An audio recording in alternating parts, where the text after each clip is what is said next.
Brock. Welcome to today's Talk Business and Politics Daily.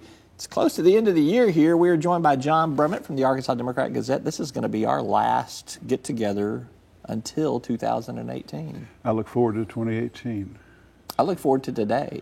Oh, really? See, We got to get through moment today. right here. I thought you were giving me the rest of the year off right now. We've got to do one right now. We Is that what do. you're saying? Okay. Let's talk about some current events in politics, and really at the national level. Over the weekend, we have learned that Bob Mueller, the special prosecutor, has quite a few emails from the Trump transition period. And he's conducted a lot of interviews with some White House staff that are part of that transition team before they knew that he had those emails. What do you think the danger is here? Oh, I think emails are danger. My emails are danger. Your emails might be danger. Anybody's emails might be danger, but especially in that case. But I'm telling you, I continue to have this position. We are obsessing too much, particularly the Trump detractors, on the labor pains of the birth of whatever Mueller's report will be. I'm ready to see. I'm tired of the process of it. I'm just fatigued with it. And this is and these little teases are big teases. Like there's a lot of things now we know he didn't. I assume that a special counsel under the auspices of the Justice Department can get anything he wants to get and has a lot of information that we don't have. And so therefore, and if that includes these emails, fine. I'm less than overwhelmed by it. Just tell me the crime, if there is one, and commence getting it prosecuted or handled in whatever way it needs to be done. That's my. I'm sorry. I've just about had it. You're fatigued, but this is early in the context of previous special prosecutors that we've seen. If you look at Watergate, if you look at Whitewater, if you look at other. It's early, yes, but it's the MSN. It's the partisan cable news age and the internet age in which everything is covered from either the MSNBC, we hope we get him impeached point of view, or the Fox News, which exists to poo-poo anything that comes out. And that's their business plan these days. And CNN's as well. Obsess on this stuff. Watergate, unless you were reading the Washington Post every day, you weren't getting nearly as much information, good or bad, as we're inundated with every time you hit that remote control and accidentally run by Fox or MSNBC or CNN for that matter. By the way, there's a really good podcast out called Slow Burn. You can get it at slate.com, and it talks about why Watergate did not take off initially. It's a real fascinating look behind the scenes. Well, there. That's a bonus for you. Let's listen right to it right now. All Shut right. me up and put that on. That would be better. One last current events question. Sure. It looks like President Trump is likely to get a legislative success before the end of the year in his tax cut bill, although Bob Corker flaking maybe a little bit here at the end, and you've got the McCain and Cochran health issues. But go ahead and lay out a prediction. Do you think Trump gets his first major legislative victory in tax cuts? I never thought that Republicans would not cut taxes. There have been a couple of weeks on here in which I said if everything else fails, they'll just scale back to cutting the corporate income tax rate from 35 to 20, 22. But they're going to do something infinitely more broadly, infinitely more complex, professing to. There was a guest column on the Voices page of the Democrat-Gazette last week under the byline of our 4 Republican members of the House of Representatives, who said all they're trying to do is cut working folks' taxes and simplify the tax code. It's not simplified, except maybe, I will give them this, I believe Arkansas working class people will have it will not be more complex, but with the standard deduction doubling and with the rates lowering, I think, my column tomorrow said working class folks making maybe $55,000 a year, a family of 4, might get enough additional cash out of this for a new set of tires, or at least 2 tires to replace the really slick ones. That's sort of what I think it'll come down to. But it's much more vast than that. There's this curious thing that's shown up on pass-through income for real estate people that they're accusing Corker of having flipped because of that. He says he didn't even know about it, and he's demanding an explanation. They're going to have to cobble together maybe just 50, counting illness and stragglers, plus Pence. But yeah, they're going to get it done, and I think what they want to do, don't you, is get it done by Christmas and call it a Christmas present for us. I believe that's the PR the strategy there. So, all right, let's take a quick commercial break. We're going to come back and talk top political stories of 2017 with John Brummett. You ready? I'm so looking forward to it. All right, we're back right after this. Arkansas Electric Cooperative Corporation provides electric energy across 2/3 of Arkansas. This is an exciting time in our energy history, with incredible progress being made in renewable energy and storage technologies. As our energy portfolio continues to diversify, we'll maintain an all-the-above strategy to provide reliable and affordable electricity. Ever since the first light bulbs were placed in our members' homes, the electric cooperatives have been the solutions provider for our members, and we want to continue that well into the future. Each day, the promise of our nation begins again. Arkansas and America, moving forward. I help make that promise a reality. It's not for everyone, but people everywhere depend on us. Oh, I love you too, sweetie. Trucking delivers, or everything stops. And that's what drives me. I did.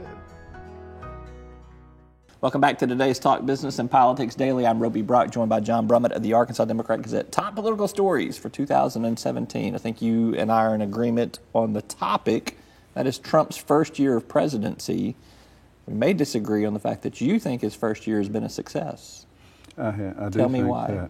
that. And then you tell me why I'm wrong. I will. Okay. I think it depends on how you define success. I mean, if you define it by accomplishment and a responsible adult leadership, it's not a success. But I think he or somebody around him has understood the first thing we got to do is keep the base intact, because we got nothing if we start losing these folks who want us to be the super outsider who's going to upturn all of the politics as usual. And a lot of the stuff that not you, I speak for myself, that I and others find bizarre, crazy, or offensive, or outrageous, actually hold that base. He got elected by that base, which is about 35%. It was in 2016. It is now. And then Republicans came home because they said, you know what he's going to end up doing? He'll help us cut taxes and we'll get rid of Obamacare. And then the Democratic candidate was weak. I think as long as he holds that base, as long as he passes his tax cut bill and repeals the individual mandate, which means he can claim to have in some fashion undone Obamacare, then he's got the base. The Republicans are still in a position to come home. As long as there's no Democrat who appears to have any new idea or new connection, then that holds. Plus, there was a column by Brett Stevens in the New York Times, said, I'm over there in the house of outrage with the rest of you about this guy, but we may be a house of losers because James Carville and Bill Clinton were right. It's the economy, stupid. It still is.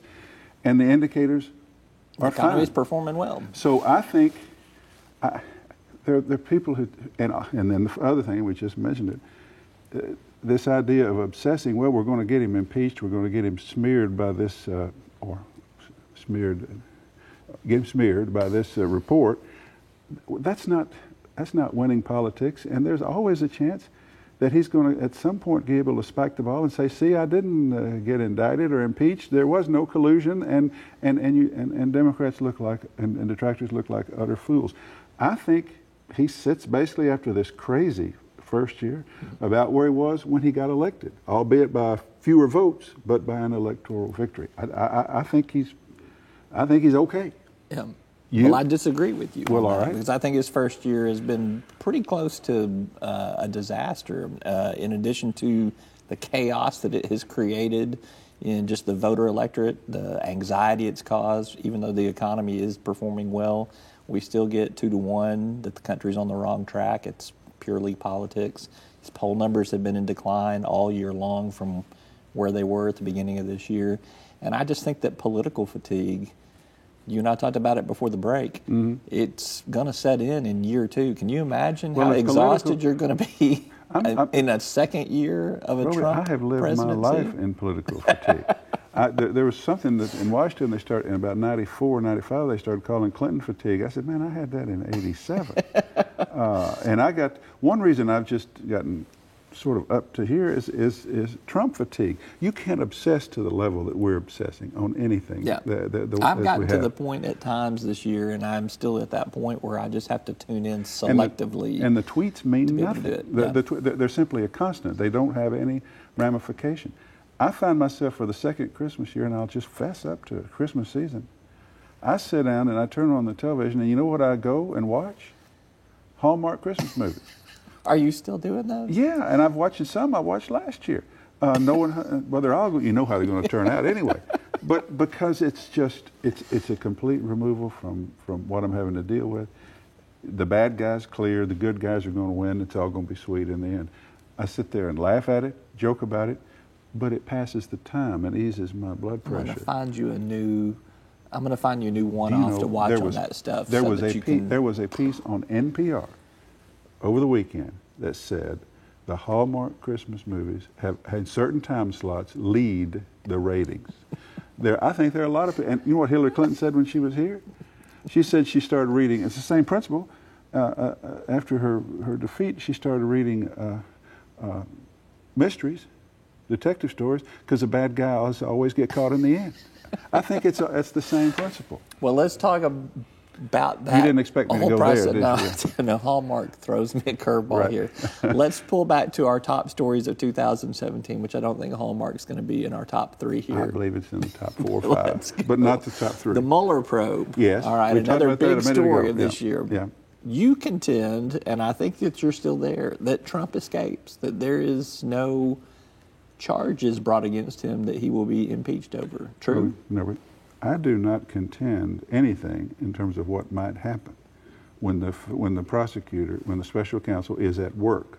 I do not, I don't know, nor do you, nor does anybody else.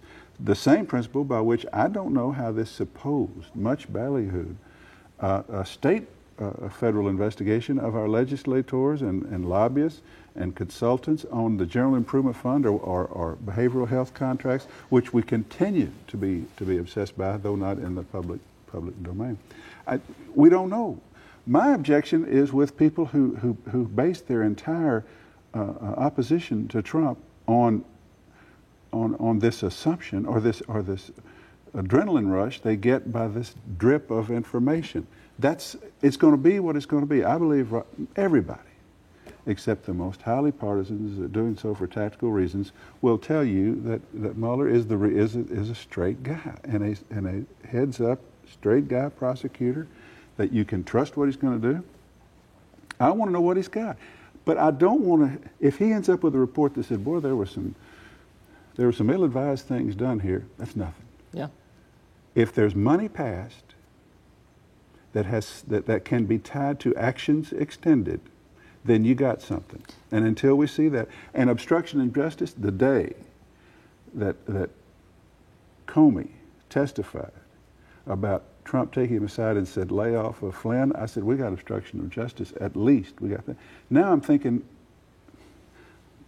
as much as offensive as that was, justice was not obstructed. The guy that Trump wanted them to lay off of has now entered a guilty plea and been flipped. So you're going to take down a president of the United States over an attempt see, clumsiness, stupidity, offensiveness are not criminal activity. So show me the money, basically. Well, in my and position. I agree with you on that, because I think if the obstruction of justice charges are brought forward by Mueller and they are compelling, it still becomes a political calculus by Republicans exactly. I meant in to say Congress, that. and I don't think that they're going to move forward on it because they got the guy in there that's going to sign anything that they send If that he direction. recommends or reports that this amounts, and of course he will not bring charges in terms of the president. He can describe an action and he can call it a possible obstruction of justice. One that's an easy out for Republicans who can give the explanation I just gave. Justice was in the end not obstructed. That looks like a political judgment, and his job is criminal, and on the criminal side we see nothing defining. That's where it may end up, but I don't know. But I contend that they will find plenty of financial transgressions in all of this. They're looking too deeply into where the money has come from, where the money went, where the money has gone, and I don't think that there's a way, as sloppy as we've seen Trump organization, Trump transition, and Trump administration, I just don't see any way that there's not all the I's dotted, Are you T's talking crossed. about ancillary financial activities? Or are you talking about things tied directly to Russian oligarchs or the Russian government? Yeah. The latter? Yes. Well, then you got something. I think that's coming. Well, I think I see enough pieces of the puzzle to know. Well, just because that's you're the direction it's going. subpoenaing and just because you're gathering information does not mean that you. I agree. But I'm predicting, well, and that's what I predict. I think it's a perfectly sound prediction. I'm just saying, if you're basing your entire political position on hoping for that, you need to do better. I'm just offering analysis. And so. I appreciate that. All right, let's talk about the third and well, it's not the third biggest story, but it is a big story, and it makes our top stories here, and that is the Me Too movement, this sexual misconduct wave that we are seeing that's overtaken really the national political dialogue in many ways. What do you think happens in 2018 with this movement?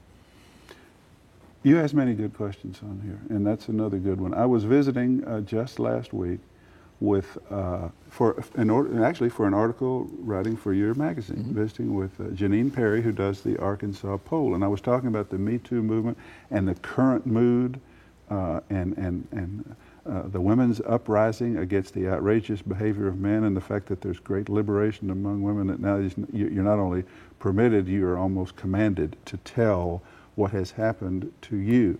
And I said, that looks big. I think that could be the big story in 2018. And she said, maybe. But usually sort of major issues like that bring out what she calls seldom voters, meaning women in this case, younger women, or women who aren't partisan or necessarily involved in politics, and has to drive the turnout. I think she said to me, I took it to mean that if we're voting today, voting in Alabama, you'd see some effect of it because it's right now. But seldom voters have lives to lead and lose interest. Yep. The issue then becomes, next November in the midterms, do we still have Me Too as a hashtag? Is it to the extent that we still see 2 or 3 times a week another story about another man who behaved horribly? Do we become desensitized to that? Do we get Trump? Does it become like Trump's tweets? All of that remains to be seen. What I've heard some people say is, some investigations have just begun. We're going to see weeks, perhaps months, of this really taking off. In that case, that's a big factor in the midterms that should help. Although as many liberals and Democrats are guilty of I think it's misbehavior. bipartisan, But I think the bad behavior is at least bipartisan. The general party that identifies with the women's progressive movement generally would be the Democrats, and they might reap some benefit. But it just, I've identified only the 2 questions. How long can this stay in the forefront? And if it stays in the forefront all year, do we become kind of inured to it? That's what we've got to look at. I think initially what we see in the first half of 2018 is we will see more women candidates running for office because of this movement That's exactly than right. we have seen in previous years. There'll be another year of the woman in terms of political candidacy. Yes. I'm with you on whether or not it extends to but I'm November. glad you said that, because that actually is something I've been thinking and writing. We're already seeing it in terms of legislative candidates. We're seeing it around the country. And it may give new currency, it will give more currency to a female candidate for president on the Democratic side, for example, than Hillary Clinton did, because she had her own problems which overpowered the gender movement she might have represented. So yeah, I think that's the other and big factor. It's big. Right now it's enormous. Sounds like we'll have plenty to talk about in 2018. Well, I hope so. I'd hate to have to sit here and have nothing to talk about. All right. As always, I appreciate you, John Brummett with the Arkansas Democrat-Gazette. You can catch him online at arkansasonline.com, but he would prefer you buy a newspaper and pick it up and actually hold it in your hands. Merry Christmas, Happy New Year. And we will get together after the first of the year. Look forward to it. All right. Thanks. Thank you. All right. Thank you for tuning in. That's all for today's program. We'll see you next time.